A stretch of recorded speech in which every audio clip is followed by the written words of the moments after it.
नमस्कार। आज मैं आप सभी का अपने परिवार करियर टीवी में बहुत-बहुत हार्दिक स्वागत करता हूं। जैसा कि हमारी बिहार स्पेशल की निरंतर क्लासेस चल रही हैं, उसी श्रृंखला में आज हमारी क्लास 12 है। तो चलिए आगे बढ़ते हुए देखते हैं हमारा क्वेश्चन क्या रहने वाला है। तो आज का हमारा क्वेश्चन है, तो क्वेश्चन क्या है? बिहार के गुप्त शक्ति के संगठन का श्रेय किसको दिया जाता है? बिहार में जो गुप्त शक्ति संगठन का गठन हुआ, तो उसका श्रेय, उसको बनाने का श्रेय किसको दिया जाता है? तो उसको बनाने का श्रेय जो दिया जाता है, किसको दिया जाता है? ए चंद्रगुप्त प्रथम को दिया जाता है, चंद्रगुप्त द्वितीय को दिया जाता है, समुद्रगुप्त को दिया जाता है या कुमारगुप्त को दिया जाता है? तो किसको दिया जाता है गुप्त? बिहार में गुप्त शक्ति के संगठन के गठन का श्रेय किसको दिया जाता है? तो ऑप्शन बी हो जाएगा, यहाँ पे चंद्रगुप्त द्वितीय को दिया जाता है। अगला क्वेश्चन, अगला है, गुप्त साम्राज्य की प्रथम राजधानी क्या थी? जो गुप्त साम्राज्य की जब स्थापना हुई तो उसकी पहली राजधानी क्या थी? तो उसकी पहली राजधानी क्या थी? पाटलिपुत्र थी, क्या इलाहाबाद थी, क्या दिल्ली थी, या कनौज थी? तो क्या था? तो गुप्त साम्राज्य की स्थापना जब हुई तो उसकी गुप्त साम्राज्य की पहली राजधानी क्या थी? तो उसकी पहली राजधानी हो जाएगा ऑप्शन ए पाटलिपुत्र हो जाएगा। क्या होगा? पाटलिपुत्र बिल्कुल राइट हो जाएगा। अगला क्वेश्चन है, किस शासक से श्रीलंका के राजा मेघवर्मन ने गया में एक बौद्ध मठ स्थापित करने की अनुमति मांगी थी? तो वह कौन सा शासक है जिससे श्रीलंका के राजा मेघवर्मन ने गया में एक बौद्ध मठ को स्थापित करने के लिए वहां की उनसे अनुमति ली थी? तो कौन से शासक, कौन सा राजा था? तो कौन था? चंद्रगुप्त प्रथम था, अशोक था, समुद्रगुप्त था या कुमारगुप्त था? तो वह कौन सा शासक था जिसने, यानी कि जिससे श्रीलंका के राजा मेघवर्मन ने गया में बौद्ध मठ को स्थापित करने की अनुमति मांगी थी? तो वह था समुद्रगुप्त। कौन था? समुद्रगुप्त। ऑप्शन सी बिल्कुल राइट हो जाएगा। अगला क्वेश्चन है, नालंदा विश्वविद्यालय के स्थापना का युग क्या है? नालंदा स्थापन युग क्या था? युग क्या है? जो नालंदा विश्वविद्यालय की स्थापना हुई तो उस समय वहां पर किस वंश का शासन था या किस वंश का युग था या किस कौन सा युग था? तो क्या होगा? मौर्य वंश था, कुषाण था, गुप्त युग था या गुप्त वंश था या पाल वंश युग था? तो क्या था? गुप्त वंश था। और इसकी स्थापना नालंदा विश्वविद्यालय की किसने की थी? तो कुमारगुप्त ने की थी। किसने किया था? कुमारगुप्त ने किया था। किसने किया था? कुमारगुप्त ने किया था। किस युग में हुआ? तो गुप्त युग में हुआ। ऑप्शन सी बिल्कुल राइट हो जाएगा। अगला क्वेश्चन, नालंदा विश्वविद्यालय का संस्थापक था। नालंदा विश्वविद्यालय की जो स्थापना हुई तो उसका संस्थापक कौन था? नालंदा विश्वविद्यालय को किसने बनवाया? चंद्रगुप्त विक्रमादित्य ने बनवाया, रामगुप्त ने बनवाया, स्कंदगुप्त ने बनवाया या कुमारगुप्त ने बनवाया? किसने बनवाया था नालंदा विश्वविद्यालय को? तो नालंदा विश्वविद्यालय को गुप्त वंश के कुमारगुप्त ने बनवाया था। किसने बनवाया था? कुमारगुप्त ने बनवाया था। अभी मैं आपको पीछे बताकर भी आया हूँ कि नालंदा विश्वविद्यालय के स्थापक कौन है? तो कौन हो जाएगा? कुमारगुप्त हो जाएंगे। अगला क्वेश्चन, बोध गया के महाबोधि मंदिर की स्थापना हुई। तो जब बोध गया का महाबोधि मंदिर है उसकी स्थापना किस काल में हुई? तो किस काल में हुई? मौर्य काल में हुई, पाल काल में हुई, गुप्त काल में हुई या हर्य काल में हुई? तो बोध गया का महाबोधि मंदिर है उसकी स्थापना किस वंश में हुई या किस काल में हुई? तो हर्य वंश या हर्य काल में हुई। ऑप्शन डी बिल्कुल राइट ऑप्शन हो जाएगा। अगला क्वेश्चन, अगला है, चीनी यात्री फाहियान कितने समय तक पाटलिपुत्र में रहा था? जो चीनी यात्री फाहियान था वह पाटलिपुत्र में कितने समय तक या कितने वर्षों तक रहा था? कहां पर रहा था? तो पाटलिपुत्र में रहा था। कौन? फाहियान। कितने वर्षों तक रहा था? तो ऑप्शन ए 6 महीने रहा था, 1 साल रहा था, 3 साल रहा था या 14 महीने रहा था? तो कितने साल रहा था? ऑप्शन सी 3 साल रहा था। कहां पर रहा था? पाटलिपुत्र में। कौन? फाहियान। फाहियान कौन था? एक चीनी यात्री था। अगला क्वेश्चन, आर्यभट्ट का संबंध किस नगर से था? जो आर्यभट्ट थे उनका संबंध किस नगर से था? चंपा से था, नालंदा से था, पाटलिपुत्र से था या राजगीर से था? तो आर्यभट्ट का जो है संबंध किस नगर से था? तो आर्यभट्ट का संबंध था ऑप्शन सी पाटलिपुत्र से था। कहां से था? पाटलिपुत्र से था। किसका संबंध पाटलिपुत्र से था? आर्यभट्ट का संबंध पाटलिपुत्र से था। अगला क्वेश्चन, गुप्त काल की एक सुंदर कार्तिकेय की मूर्ति किस जिले से प्राप्त हुई? गुप्त काल की एक जो कार्तिकेय की मूर्ति है वो किस जिले से मूर्ति मिली? उस जिले से मिली। कहाँ से? बिहार के किस जिले से मिली? किस राज्य से? बिहार के किस जिले से मिली? तो किस जिले से मिली थी? पटना से मिली थी, सारण से मिली थी, भागलपुर से मिली थी, शाहाबाद से मिली थी। तो कहाँ से मिली थी? ऑप्शन डी, शाहाबाद से मिली थी। कहाँ से मिली थी? शाहाबाद से मिली थी। क्या मिला है शाहाबाद से? एक गुप्त काल की एक सुंदर कार्तिकेय की मूर्ति। किसकी मूर्ति? कार्तिकेय की मूर्ति। किस काल की बनी थी? गुप्त काल की बनी थी। और यह बिहार के किस जिले से मिली? तो शाहाबाद जिले से मिली। कहाँ से मिली? शाहाबाद जिले से मिली थी। ऑप्शन डी बिल्कुल राइट हो जाएगा। अगला क्वेश्चन, बिहार में 7.5 फीट ऊंची बुद्ध देव की एक पीतल की मूर्ति प्राप्त हुई है। बिहार में 7.5 फीट ऊंची बुद्ध देव की पीतल की मूर्ति मिली है, वह कहाँ से मिली है? तो वह कहाँ से मिली है देखते हैं। गया से मिली है, नालंदा से मिली है, सुल्तानगंज से मिली है, नवादा से मिली है। तो जो पीतल की मूर्ति 7.5 फीट की मूर्ति मिली है तो कहाँ से मिली है? नालंदा से मिली है। और किसकी मिली है? किसकी मूर्ति मिली है? किसकी मिली है? बुद्ध देव की मूर्ति मिली है। किसकी मिली है? बुद्ध देव की। कहां से मिली है? ऑप्शन बी, नालंदा से मिली है। कितनी ऊंचाई थी इसकी? 7.5 फीट। कितनी ऊंचाई थी? 7.5 फीट ऊंचाई थी। अगला क्वेश्चन क्या है हमारा? अगला है, राजगीर के मणिनाग मंदिर में पत्थर पर खोदे हुए गणेश, विष्णु तथा नाग नागिनियों के चित्र हैं। यह किस काल के हैं? जो राजगीर में मणिनाग मंदिर में पत्थर जो है, जो राजगीर के मणिनाग मंदिर में पत्थर लगे हुए हैं, उन पर जो खुदाई की गई है, गणेश जी की मूर्ति की खुदाई की गई है, विष्णु जी की गई है और नागिनों के चित्रों की भी खुदाई की गई है। तो यह किस काल का? तो यह किस काल के बने हुए थे? किस काल के बने हुए थे? देखते हैं किस काल के बने हुए थे। मौर्य काल के थे, गुप्त काल के थे, गुप्त काल के थे, या इनमें से किसी काल के नहीं थे? तो किस काल के थे? ऑप्शन सी, परवर्ती गुप्त काल के थे। किस काल के थी मूर्ति? तो परवर्ती गुप्त काल में इन पत्थरों पर ब्रह्मा जी, सॉरी, गणेश जी, विष्णु जी और नागिनों के चित्रों की खुदाई की गई। यह कहां से प्राप्त की? राजगीर के मणिनाग मंदिर में इन पत्थरों का प्रयोग किया गया। किस काल की थी? तो परवर्ती गुप्त काल की थी। राजगृह में स्थित जरासंध की बैठक का निर्माण किस काल में हुआ माना जाता है? तो राजगृह में स्थित जो जो जरासंध की बैठक का निर्माण हुआ है वह किस काल में हुआ या किस काल को माना जाता है? तो किसको माना जाता है?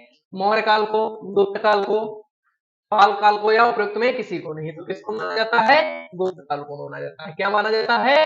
राजगृह में स्थित जरासंध बैठक है, जरासंध की बैठक, उसका निर्माण किसका हुआ? गुप्त काल में। कब हुआ? ऑप्शन बी, गुप्त काल बिल्कुल राइट होने वाला है। अगला क्वेश्चन, तीर भुक्ति, तीर भुक्ति मतलब आधुनिक दरभंगा का राज्यपाल था। आधुनिक जो दरभंगा है उसका पुराना नाम क्या था? तो उसका पुराना नाम था तीर भुक्ति। क्या नाम था? तीर भुक्ति नाम था।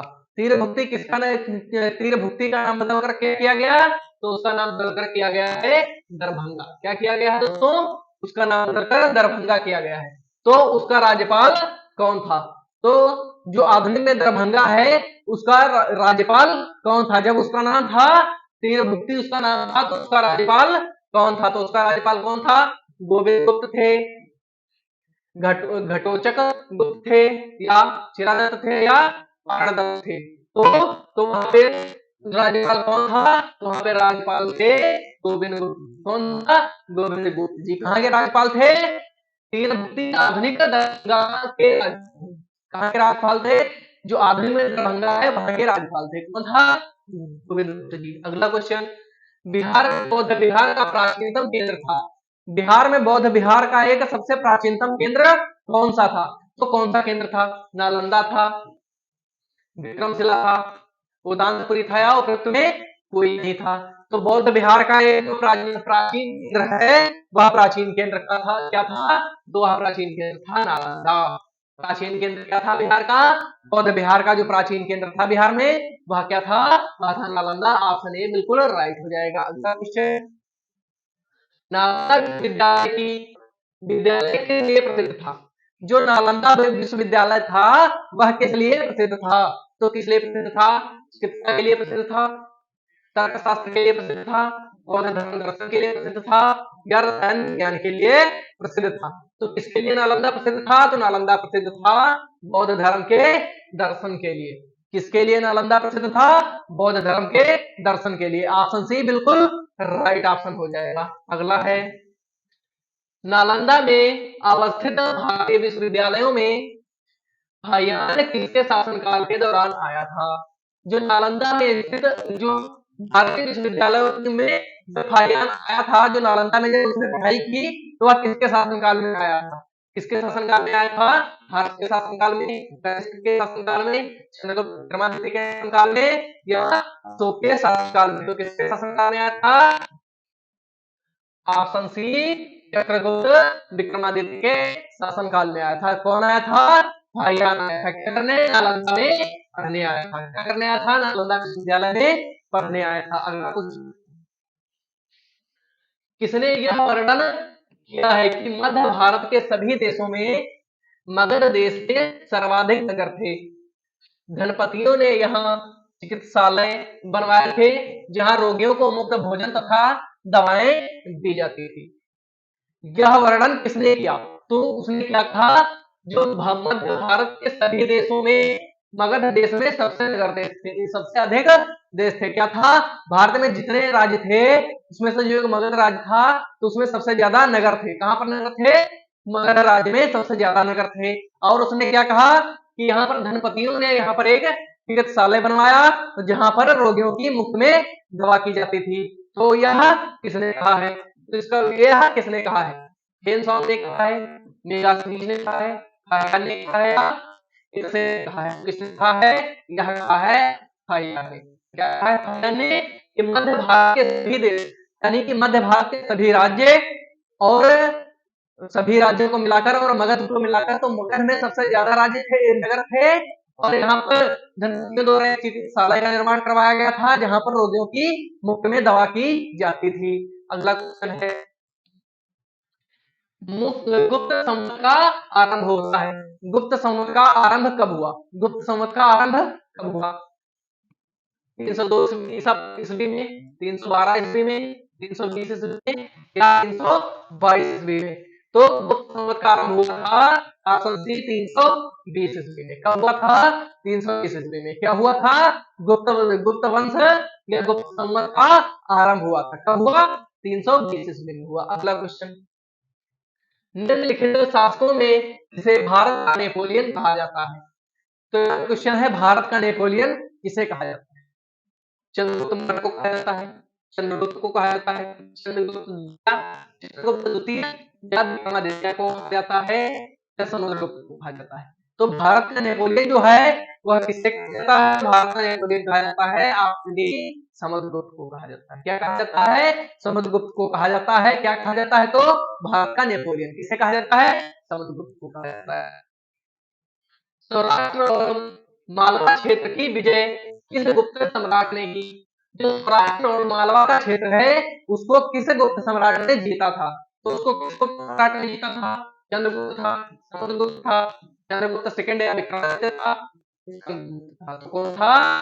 चंद्रगुप्त द्वितीय, ये कह सकते हैं चंद्रगुप्त विक्रमादित्य। किस क्या किया थे?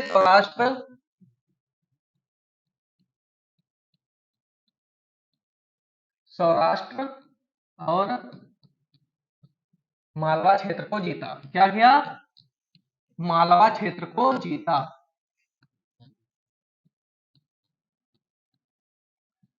किसने जीता? सौराष्ट्र और मालवा क्षेत्र को किसने जीता? किसने जीता? चंद्रगुप्त विक्रमादित्य द्वितीय ने, सॉरी चंद्रगुप्त विक्रमादित्य द्वितीय ने जीता था। अगला क्वेश्चन, प्रयाग प्रस्तुत का रचयिता कौन था? जो प्रयाग, जो क्या थी पुस्तक? प्रयाग प्रसिद्ध का रचयिता कौन था? प्रयाग प्रसिद्ध का रचयिता कौन था? हरिसेन था, सॉरी, विष्णु विष्णुसेन था, हरिसेन था, चंद्रसेन था और में कोई नहीं था। तो कौन था? ऑप्शन बी हरिसेन था। प्रयाग प्रसिद्ध का कौन था? तो अगला क्वेश्चन, किस युग किस गुप्त सम्राट ने दक्षिण भारत में सफल सैनिक अभियान किए? ऐसा कौन सा गुप्त शासक है जिसने दक्षिण भारत में सबसे सफल सैनिक अभियान किए थे? तो वह कौन सा शासक है? क्या चंद्रगुप्त है, समुद्रगुप्त है, क्या चंद्रगुप्त द्वितीय है या स्कंदगुप्त है? तो कौन है जिसने दक्षिण भारत में सबसे सफल सैनिक अभियान किए? तो वह क्या होगा? तो वह हो जाएगा ऑप्शन बी, समुद्रगुप्त हो जाएगा। क्या होगा? समुद्रगुप्त। और क्या कहा जाता है? भारत का नेपोलियन कहा जाता है। क्या कहा जाता है? भारत का नेपोलियन। भारत का नेपोलियन भी कहा जाता है। किसे कहा जाता है? समुद्रगुप्त को कहा जाता है।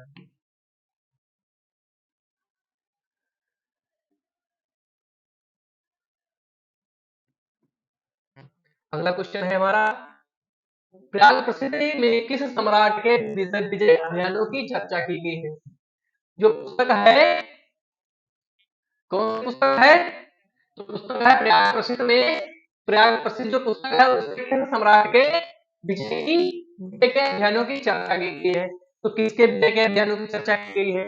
तो देखते हैं किसके अभियान की चर्चा की गई है। चंद्रगुप्त मौर्य के, चंद्रगुप्त के, चंद्रगुप्त द्वितीय, विक्रमादित्य की या समुद्रगुप्त के? तो किसके विजय अभियानों की चर्चा की गई है? किसके विजय अभियानों की चर्चा की गई है? ऑप्शन डी, समुद्रगुप्त के विजय के अभियानों की चर्चा की गई। किसमें किया गया?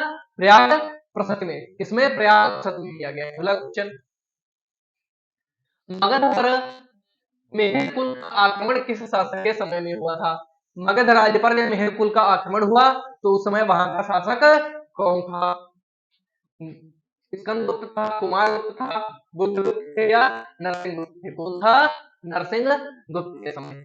अब आप नरसिंहगुप्त के समय मेहरकुल का आक्रमण हुआ। कहां पर हुआ? मगध राज्य पर हुआ। अगला क्वेश्चन, मगध के परवर्ती कौन सा संस्थापक था? जो मगध के प्रवर्ती गुप्त था उसका संस्थापक कौन था? मगध का प्रवर्ती गुप्त जो था उसका संस्थापक कौन था? कौन था?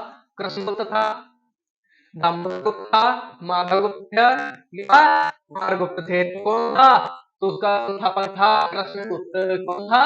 जो मगध का प्रवर्ती गुप्त था उसका संस्थापक कौन था? तो उसका संस्थापक था कृष्णगुप्त। कौन था? कृष्णगुप्त हो जाएगा। अगला क्वेश्चन, मगध के किस प्रवर्ती गुप्त शासक ने मौखरी शासक को पराजित किया था? तो मगध के किस प्रवर्ती गुप्त ने, जो मगध का प्रवर्ती गुप्त वंश था, तो उस वंश के किस शासक ने मौखरी शासक को पराजित किया था? तो किसने किया था?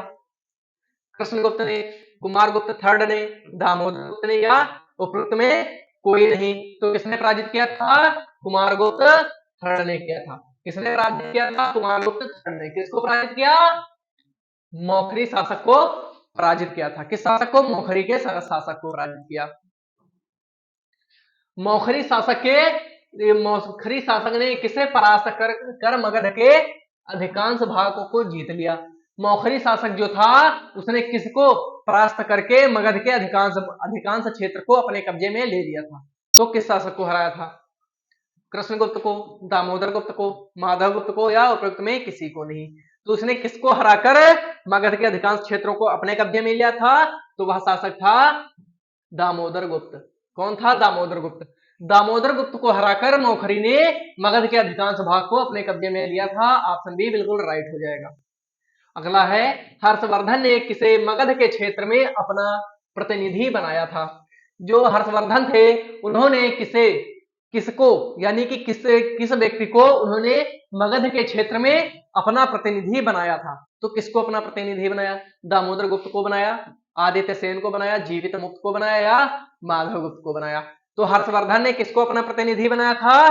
तो किसको बनाया था? ऑप्शन डी, माधव गुप्त को बनाया था। किसको बनाया था? ऑप्शन डी, माधव गुप्त को बनाया था। क्या बनाया? हर्षवर्धन ने मगध में अपना प्रतिनिधि किसको बनाया? माधव गुप्त को बनाया। अगला क्वेश्चन, हर्षवर्धन के मृत्योपरांत बिहार के कुछ क्षेत्रों में कुछ समय के लिए तिब्बत की संप्रभुता स्थापित हो गई थी। जिसका अंत किया था। जब हर्षवर्धन की मृत्यु हो गई तो उसके बाद बिहार बिहार बिहार के कुछ क्षेत्रों में थोड़े समय के लिए तिब्बत की संप्रभुता यानी कि तिब्बत का शासन स्थापित हो गया। तो उसका अंत किसने किया था? तो उसका अंत किसने किया था? माधव गुप्त ने किया, जीवित गुप्त ने किया, आदित्य सेन ने किया, कुमार गुप्त थर्ड ने किया। तो किसने इसका अंत किया था? ऑप्शन सी, आदित्य सेन ने किया था। किसने किया था? आदित्य सेन ने किया था। अगला क्वेश्चन, मगध के किस प्रवर्ती गुप्त शासक ने अश्वमेघ यज्ञ का आयोजन किया? तो मगध का ऐसा कौन सा प्रवर्ती शासक था जिसने अश्वमेघ यज्ञ किया था? क्या किया था? अश्वमेघ यज्ञ। ए आदित्य सेन थे, माधव गुप्त थे, जीवित गुप्त थे या दामोदर गुप्त थे? तो कौन सा ऐसा शासक था? तो वह शासक था आदित्य सेन। मगध का प्रवर्ती गुप्त शासक कौन था? वह जो प्रवर्ती गुप्त शासक आदित्य सेन था उसने कौन सा यज्ञ किया था? उसने अश्वमेघ यज्ञ का आयोजन किया था। किसने किया था? आदित्य सेन ने किया था। मगध के प्रवर्ती गुप्त वंश का अंतिम शासक था, जो मगध का प्रवर्ती गुप्त वंश है उसका जो अंतिम शासक था, तो उसका अंतिम शासक कौन था? आदित्य सेन था, जीवित गुप्त सेकंड थे, माधव गुप्त थे, कुमार गुप्त थर्ड थे। तो कौन था? आदित्य सेन था। कौन था? आदित्य सेन। तो कैसा शासक था आदित्य सेन?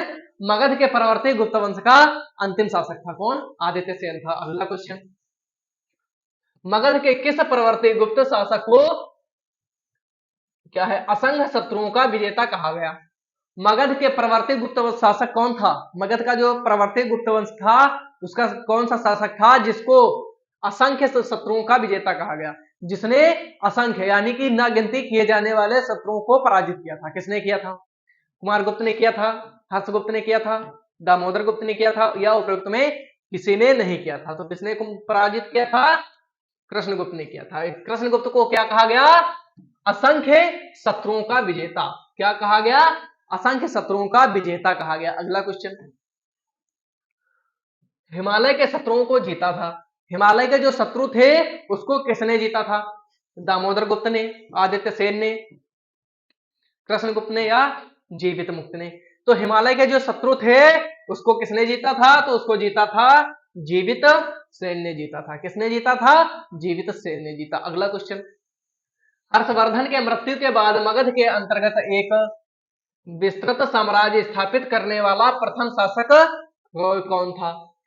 जब हर्षवर्धन की मृत्यु हो गई तो उसके बाद मगध के अंदर विस्तृत अपना विस्तार से शासन जारी करने वाला कौन सा शासक था? तो आदित्य सेन था, माधव गुप्त था, देवगुप्त था या कुमार गुप्त था? तो वह कौन था जिसने हर्षवर्धन की मृत्यु के बाद मगध पर विस्तृत साम्राज्य स्थापित किया था? किसने किया था? तो किसने किया था? तो किया था कुमार गुप्त ने। ऑप्शन डी बिल्कुल राइट हो जाएगा। क्या होगा? सॉरी, ऑप्शन डी नहीं, आदित्य सेन होगा। क्या होगा? आदित्य सेन थे। आदित्य सेन कौन था? आदित्य सेन बिल्कुल राइट आंसर होगा। क्या होगा? आदित्य सेन बिल्कुल राइट हो जाएगा। अगला क्वेश्चन, हर्षवर्धन के मृत्यु के बाद मगध के अंतर्गत एक विस्तृत साम्राज्य स्थापित करने वाला प्रथम शासक था। तो हर्षवर्धन के मृत्यु, सॉरी ये तो हो चुका है क्वेश्चन, या क्वेश्चन है दूसरा, यहां से स्टार्ट है। यहां तक जो क्वेश्चन हो चुका है वो तो हो चुका है। अभी जो हमने यहां पे करवा के आया हूं मैं, जो ये क्वेश्चन था वही लग गया है। अगला क्वेश्चन है 535 नंबर, मगध के किस परवर्ती गुप्त सम्राट के शासनकाल में चीनी राजदूत वांग वेन से भारत की यात्रा की थी? क्वेश्चन यहाँ पे क्या है? मगध के किस परवर्ती गुप्त सम्राट के शासनकाल में चीन के राजदूत वान वेन से भारत में किसके शासनकाल में आया था? तो किसके शासनकाल में आया था? माधव गुप्त के शासनकाल में, महासेन गुप्त के शासनकाल में, कृष्णगुप्त के शासनकाल में, आदित्य सेन के शासनकाल में? तो किसके शासनकाल में आया था? तो आया था ऑप्शन डी, आदित्य सेन के शासनकाल में। कौन आया था आदित्य सेन के शासनकाल में? चीन का राजदूत कौन था? चीनी राजदूत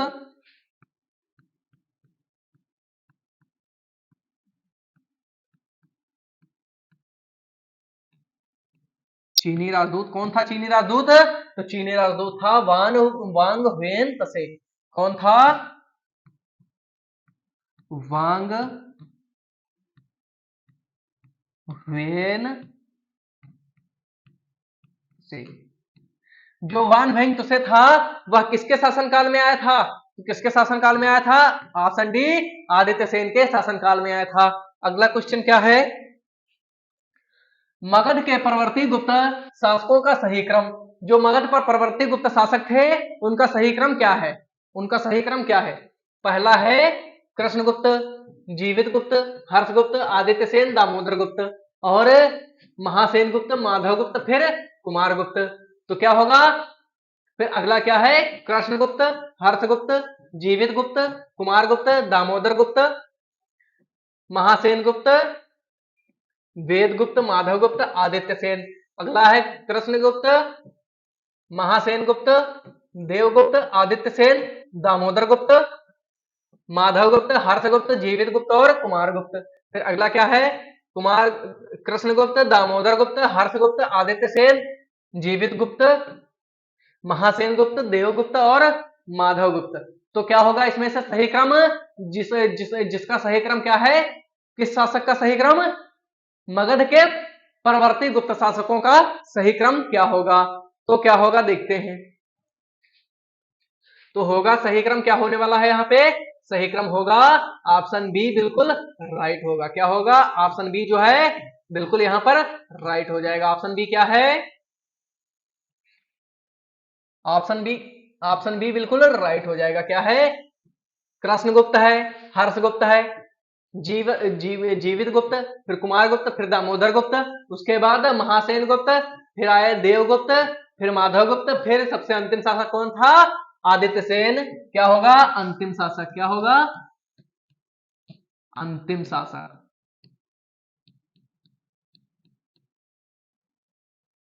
अंतिम शासक कौन था? आदित्य सेन था। और पहला कौन था? कृष्णगुप्त। और स्थापना किसने की? कृष्णगुप्त ने की थी। किसकी की थी? मगध के परवर्ती गुप्त वंश की स्थापना किसने की थी? कृष्णगुप्त ने। अगला क्वेश्चन, चीनी यात्री इतसिंह बिहार का भ्रमण किया था लगभग। इतसिंह जो था चीनी यात्री इतसिंह जो था उसने बिहार का भ्रमण कब किया था? 405 ईस्वी में, 635 ईस्वी में, 673 ईस्वी में, या इसमें से किसी में नहीं किया था? तो क्या होगा ऑप्शन? ऑप्शन होगा सी, 673 ईस्वी में। जो इतसिंह बिहार का चीनी यात्री था, कौन था? इतसिंह जो चीन का यात्री था उसने बिहार का भ्रमण कब किया? तो किया ऑप्शन सी, 673 ईस्वी में किया। कौन था ये? चीन का यात्री था। कौन था? चीनी यात्री। इतसिंह कौन था? यह एक चीनी यात्री था। बिहार का भ्रमण कब किया? तो 673 ईस्वी में किया था। अगला क्वेश्चन, हर्षवर्धन के समय में बिहार राज्य में कौन सा विश्वविद्यालय प्रसिद्ध था? जब हर्षवर्धन का शासन था तो बिहार में कौन सा विश्वविद्यालय प्रसिद्ध था? कौन सा प्रसिद्ध था? चंपारण प्रसिद्ध था, गया का प्रसिद्ध था, पटना प्रसिद्ध था, या नालंदा विश्वविद्यालय प्रसिद्ध था? तो कौन सा विश्वविद्यालय प्रसिद्ध था? तो प्रसिद्ध था नालंदा विश्वविद्यालय। कौन सा विश्वविद्यालय? नालंदा विश्वविद्यालय प्रसिद्ध था। कब प्रसिद्ध था? हर्षवर्धन के समय में। अगला क्वेश्चन, चीनी यात्री ह्वेनसांग ने किस विश्वविद्यालय में अपना अध्ययन किया था? जो चीन का यात्री एक ह्वेनसांग था उसने किस विश्वविद्यालय में अपना अध्ययन किया था? तो किस विश्वविद्यालय में उसने अध्ययन किया था? तक्षशिला में किया था, विक्रमशिला में किया था, मगध में किया था, या नालंदा में किया था? तो किस विश्वविद्यालय में उसने किया था? तो ऑप्शन डी हो जाएगा, नालंदा विश्वविद्यालय में किया था। कब किया था? यानी कि किस विद्यालय में किया? नालंदा विश्वविद्यालय में किया। किसने किया? चीनी यात्री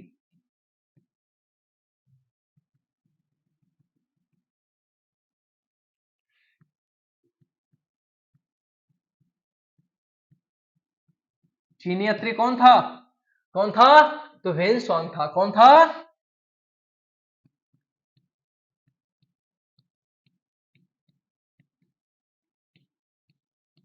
ह्वेनसांग। ह्वेनसांग ने किस विश्वविद्यालय में अपनी पढ़ाई की? तो किसमें की थी? नालंदा विश्वविद्यालय में की थी, या कहां का था? तो एक चीनी यात्री था। अगला क्वेश्चन, ह्वेनसांग ने पाटलिपुत्र की यात्रा किस वर्ष में की थी? ह्वेनसांग ने जब पाटलिपुत्र वर्तमान में पटना की यात्रा की थी तो किस वर्ष में की थी? सन 635 में, सन 636, 637, 638। तो कब की थी? ऑप्शन डी 638 में की थी। कहां की यात्रा की थी? पाटलिपुत्र की यात्रा। कहां की यात्रा? पाटलिपुत्र की यात्रा। पाटलिपुत्र की यात्रा की थी। पाटलिपुत्र की यात्रा की थी। इसका वर्तमान वर्तमान नाम क्या है इसका? वर्तमान नाम पटना। पाटलिपुत्र का वर्तमान नाम क्या हो जाएगा? पटना हो जाएगा। अगला क्वेश्चन, बोध गया के महाबोधि वृक्ष को शांति पहुंचाने वाला शासक था। जो बोध गया का महाबोधि वृक्ष है, महाबोधि नाम का एक जो वृक्ष है, उसको शांति पहुंचाने वाला कौन सा शासक था? उसको शांति देने वाला शासक कौन था? ग्रहवर्मन थे, हर्षवर्धन थे, शशांक थे या राजवर्धन थे?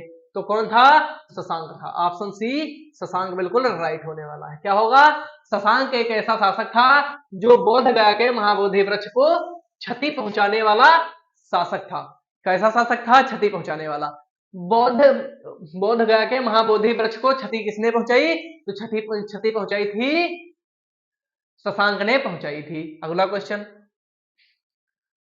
उदांतपुरी शिक्षा केंद्र निम्न में से किस राज्य में अवस्थित है या कहां पर स्थित है? जो उदांतपुरी शिक्षा केंद्र है कहां पर स्थित है? तो स्थित है बिहार राज्य में स्थित है। कहां स्थित है? बिहार राज्य के अंदर स्थित है। क्या स्थित है? उदांतपुरी शिक्षा केंद्र। क्या स्थित है? उदांतपुरी शिक्षा केंद्र कहां स्थित है? बिहार राज्य में स्थित है। अगला है, पाल वंश के संस्थापक थे। जो पाल वंश था उसका संस्थापक कौन था? तो उसका संस्थापक क्या धर्मपाल था, क्या गोपाल था, क्या देवपाल था या उपरोक्त में कोई नहीं था? तो कौन था पाल वंश का संस्थापक? तो पाल वंश का संस्थापक क्या हो जाएगा? पाल वंश का संस्थापक हो जाएगा गोपाल था। कौन था? गोपाल। किस वंश का संस्थापक था? गोपाल किस वंश का संस्थापक था? तो पाल वंश का संस्थापक था। पाल वंश का संस्थापक था। कौन था पाल वंश का संस्थापक? ऑप्शन बी गोपाल था। अगला क्वेश्चन, विक्रमशिला विश्वविद्यालय का संस्थापक था। जो विक्रमशिला विश्वविद्यालय है उसका संस्थापक कौन था? धर्मपाल था, देवपाल था, गोपाल था, महिपाल था। तो कौन था? ऑप्शन ए धर्मपाल बिल्कुल राइट होगा। क्या होगा? धर्मपाल होगा। क्या होगा? विक्रमशिला विश्वविद्यालय का संस्थापक कौन होगा? तो हो जाएगा धर्मपाल। ऑप्शन ए बिल्कुल राइट हो जाएगा। अगला क्वेश्चन, विक्रमशिला विश्वविद्यालय की स्थापना किस वंश के शासक ने किया था? जो विक्रमशिला विश्वविद्यालय है उसकी उसकी स्थापना हुई तो किस वंश के शासक ने किया? किस वंश के शासक ने किया था? गुप्त वंश के, मौर्य वंश के, गोपाल वंश के, परवर्ती गुप्त वंश के? तो किस वंश के शासक ने किया था? तो किया था ऑप्शन सी पाल वंश के शासक ने किया था। किसने किया था? पाल वंश के शासक ने किया था। और किसने किया था? विद्यालय की स्थापना किसने किया था? तो धर्मपाल ने किया था। इसकी स्थापना किसने किया? धर्मपाल ने किया था। विश्वविद्यालय विक्रमशिला विश्वविद्यालय की स्थापना किसने किया था? धर्मपाल ने किया था। किस वंश के शासक थे? पाल वंश के शासक थे। अगला क्वेश्चन, आधुनिक बिहार के किस जिले में विक्रमशिला विश्वविद्यालय स्थित था? आधुनिक में कौन सा जिला है जहां पर तक्षशिला विश्वविद्यालय स्थित था? कौन सा जिला है? नालंदा है, पटना है, गया है या भागलपुर है? तो वर्तमान में वह कौन सा जिला है जहां पर तक्षशिला विश्वविद्यालय विक्रमशिला विश्वविद्यालय जो था वह स्थित था? तो विक्रमशिला विश्वविद्यालय जो है वर्तमान में किस जिले में स्थित था? तो स्थित था ऑप्शन डी भागलपुर में स्थित था। कहां स्थित था? भागलपुर में। कौन सा विश्वविद्यालय? विक्रमशिला विश्वविद्यालय। कौन सा विश्वविद्यालय? विक्रमशिला विश्वविद्यालय। विक्रमशिला विश्वविद्यालय जो है कहां पर स्थित था? तो वर्तमान में भागलपुर जिले में स्थित था। अगला क्वेश्चन, नालंदा महावीर को आर्थिक अनुदान देने वाला शासक था। नालंदा महावीर जो थे उनको आर्थिक अनुदान देने वाला कौन शासक कौन था? तो कौन शासक था? ए हर्ष थे, धर्मपाल थे एवं देवपाल थे। बी हर्ष एवं धर्मपाल थे। सी हर्ष एवं देवपाल थे। डी धर्मपाल एवं देवपाल थे। तो कौन था? ऑप्शन ए हर्ष, धर्मपाल और देवपाल तीनों ही शासक थे जिन्होंने नालंदा महावीर को आर्थिक अनुदान दिया था। किसने दिया था? हर्ष ने भी दिया, धर्मपाल ने भी दिया और देवपाल ने भी दिया। तो इसका सही आंसर क्या होगा? तो इसका सही आंसर हो जाएगा ऑप्शन ए हर्ष, धर्मपाल और देवपाल, तीनों सही हो जाएंगे। अगला क्या है? मुंगेर बिहार को अपनी राजधानी बनाने वाला पाल शासक था। मुंगेर को अपनी राजधानी किस शासक ने बनाई थी? मुंगेर को किस शासक ने राजधानी बनाई थी? किसने बनाया था? धर्मपाल ने, देवपाल ने, रामपाल ने, गोपाल ने? किसने बनाया था? धर्मपाल ने। धर्मपाल ने किसको राजधानी बनाया? तो किसको बनाया था? मुंगेर को राजधानी बनाया था। किसको बनाया था? मुंगेर को अपनी राजधानी बनाया था। अगला क्वेश्चन, पाल शासकों द्वारा बौद्ध धर्म के किस संप्रदाय को विशेष प्रोत्साहन दिया गया? पाल शासकों के द्वारा बौद्ध धर्म के किस संप्रदाय को, बौद्ध धर्म के जो संप्रदाय है उसमें से किस संप्रदाय को सबसे ज्यादा या विशेष प्रोत्साहन दिया गया? तो किसको दिया गया? महायान को दिया गया, ब्रजयान को, यान को दिया गया, हीनयान को दिया गया, उपयुक्त सभी को दिया गया। तो किसको दिया गया था? तो दिया गया था महायान को दिया गया था। क्या दिया गया था? विशेष प्रोत्साहन दिया गया था। किसके द्वारा? पाल शासकों के द्वारा। किसको दिया गया? महायान के को दिया गया था। क्या? विशेष प्रोत्साहन। अगला क्वेश्चन, यह आज का हमारा अगला अंतिम क्वेश्चन है। तो अंतिम क्वेश्चन है, किस शासक के काल में शैलेंद्र वंश के शासक ने नालंदा में एक बौद्ध मठ का स्थापना करवाई? क्या है क्वेश्चन? किस शासक के काल में शैलेंद्र वंश के शासक ने, क्या है? शैलेंद्र वंश के शासक ने नालंदा में बौद्ध मठ की स्थापना किस शासक के काल में करवाई थी? जो शैलेंद्र वंश के शासक थे उन्होंने नालंदा में बौद्ध मठ का जो बौद्ध मठ की स्थापना करवाई, तो किस शासन काल के काल में करवाया था? किस शासक के काल में? गोपाल था, धर्मपाल था, देवपाल था, महीपाल था? तो कौन था? देवपाल के शासनकाल में। किसके शासनकाल में शैलेंद्र वंश के शासक ने नालंदा में बौद्ध मठ की स्थापना करवाई? तो वह था देवपाल के शासक काल में करवाया था। आज की क्लास हमारी आज की क्लास आपको कैसे लगी कमेंट बॉक्स में जरूर बताइएगा। मिलते हैं नेक्स्ट क्लास में। जय हिंद, जय भारत।